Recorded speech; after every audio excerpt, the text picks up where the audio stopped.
শিক্ষা দিয়েছে। ইসলাম এই কুকুর প্রয়োজনে রাখতে পারমিশন দিয়েছে।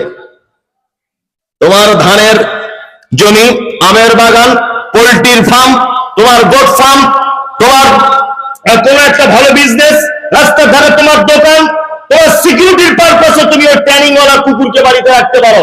তার মানে মুহাম্মদ সাল্লাল্লাহু আলাইহি ওয়াসাল্লাম মানুষ তো দূরের কথা, শিক্ষিত কুকুরকে পর্যন্ত সম্মানের চেয়ার দিয়েছেন। কি বলছি বুঝতে পারছেন?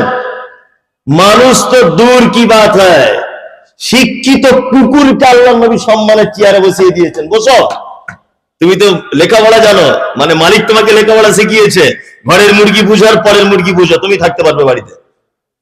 বুঝতে পারছেন কি বলছি? যে ধর্মের নবী মুহাম্মদ সাল্লাল্লাহু আলাইহি ওয়াসাল্লাম শিক্ষিত কুকুরকে সম্মানের চেয়ার দিয়েছে, সেই জাতি আজকে শিক্ষা থেকে বঞ্চিত। অবাক লাগে, খুব অবাক হচ্ছি আমি, অবাক।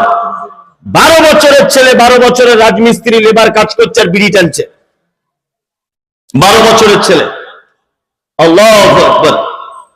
অথচ মহান আল্লাহ তাআলা বলেন, কুল হাল ইয়াস্তাবিল্লাযীনা ইয়ালামুনা ওয়াল্লাযীনা লা ইয়ালামুন।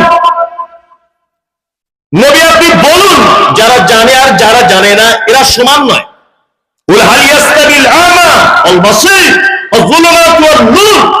নবী আপনি বলুন, যারা শিক্ষিত লোক তারা চোখওয়ালা লোকের মতো, যারা অশিক্ষিত লোক তারা অন্ধ লোকের মতো। এবার একটা প্রশ্ন আসবে শিক্ষিত মানুষদের মনে, বা যারা প্রশ্ন করতে পছন্দ করে তাদের এটা প্রশ্ন যাচ্ছে।